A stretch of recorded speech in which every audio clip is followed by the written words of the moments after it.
নমস্কাৰ আপোনালোক সকলোকে পুনৰবাৰ আপোন চৰ্চৰ অন্য এটা ভিডিঅ'লৈ স্বাগতম জনাইছো।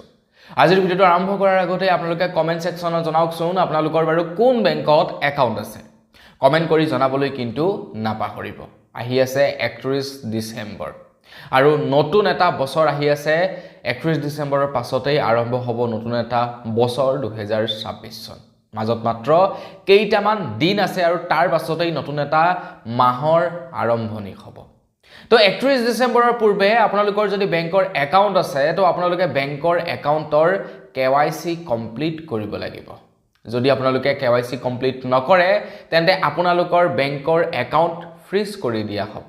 যাৰ ফলত আপুনি পইচা উলিয়াবও নোৱাৰিব, পইচা ডিপজিটো কৰিব নোৱাৰিব, অনলাইন ট্ৰানজেকশনো কৰিব নোৱাৰিব, UPI এপ্লিকেশন সমূহ ব্যৱহাৰ কৰিব নোৱাৰিব।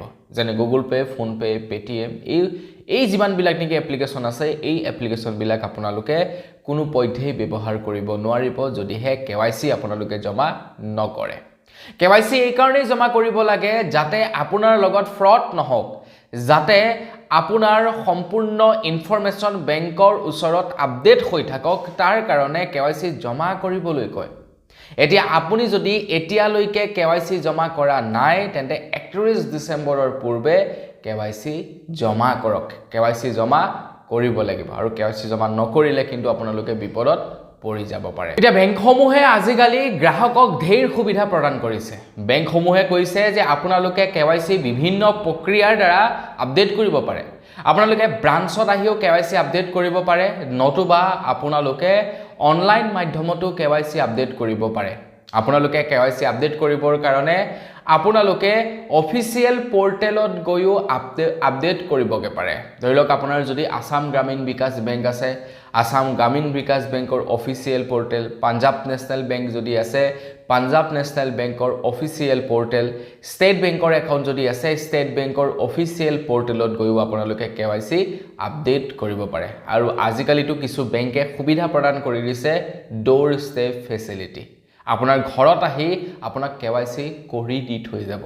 ইয়াক কয় ডোৰ ষ্টেপ ফেচিলিটি। গতিকে KYC কৰাটো ইমান বৰ বিশেষ ডাঙৰ কথা নহয় বৰ্তমান সময়ত। কিন্তু আহি আছে যিহেতু নতুন এটা বৰ্ষ, এটা কামৰ বহুত প্ৰেছাৰ, যাৰ কাৰণে বহু লোকে KYC জমা কৰিবগৈ পৰা নাই। মনত ভয় আছে যে KYC আমাৰ ব্লক হৈ যাব বুলি বা আমাৰ একাউণ্ট ব্লক হৈ যাব, ফ্ৰিজ হৈ যাব বুলি বহু লোকে হয়তো মনত ভয় কৰি আছে। কিন্তু তাৰ সত্ত্বেও তেওঁলোকে KYC জমা কৰিবলৈ যাব পৰা নাই, কাৰণ তেওঁলোকৰ আপোনাৰ সময় নোহোৱা হৈছে। এতিয়া ময়ো এতিয়ালৈকে জমা কৰিব পৰা নাই। কিয়? কাৰণ মই সময় পোৱা নাই বেংকত যাবৰ কাৰণে। আৰু ময়ো যদি KYC আপডেট নকৰোঁ তেনেহ'লে মোৰ বেংকৰ একাউণ্টটো ফ্ৰিজ কৰি দিব। এতিয়া আপোনালোকৰ যদি বেংকৰ একাউণ্ট আছে তেন্তে আপোনালোকে 31 ডিসেম্বৰৰ পূৰ্বে বেংকৰ KYC কমপ্লিট কৰি লওক। KYC কমপ্লিট কৰিবৰ কাৰণে বৰ বিশেষ ডকুমেন্টৰ প্ৰয়োজন নহয়। আপুনি যদি অনলাইন মাধ্যমত KYC কৰিবলৈ যায় তেন্তে আপোনালোকে মাত্ৰ আপোনালোকৰ আধাৰ কাৰ্ডৰ, আপোনালোকৰ যিটো নেকি আধাৰ কাৰ্ড আছে, আধাৰ কাৰ্ডৰ লগত আপোনালোকৰ পান কাৰ্ডখন লিংক থাকিলেই হৈ গ'ল। আধাৰ কাৰ্ডৰ OTP যিটো মোবাইল নম্বৰত যায় সেই মোবাইল নম্বৰটো আপোনালোকৰ হ'লেই হৈ গ'ল। আপোনালোকে KYC কৰিব পাৰিব ঘৰতে বহি, আৰু ইয়াক কোৱা হয় eKYC। আৰু যদি আপোনালোকে KYC কৰিব বিচাৰে, ফিজিক্যাল ডকুমেন্ট ভেৰিফাই কৰিব বিচাৰে, তেনেহ'লে ব্ৰাঞ্চত যাব পাৰে। ব্ৰাঞ্চত গৈ আপোনালোকে KYC কমপ্লিট কৰিব পাৰে। এতিয়া বহুতৰ সময় নাথাকে, যাৰ কাৰণে আপোনালোকে eKYC কৰি ল'ব পাৰে। কিন্তু এইখিনিতে এটা মন কৰিবলগীয়া কথা যে আপোনালোকে কিন্তু আপোনালোকৰ মেছেজত বা আপোনালোকৰ ইনবক্সত অহা যিকোনো ধৰণৰ KYCৰ লিংকত ক্লিক নকৰিব।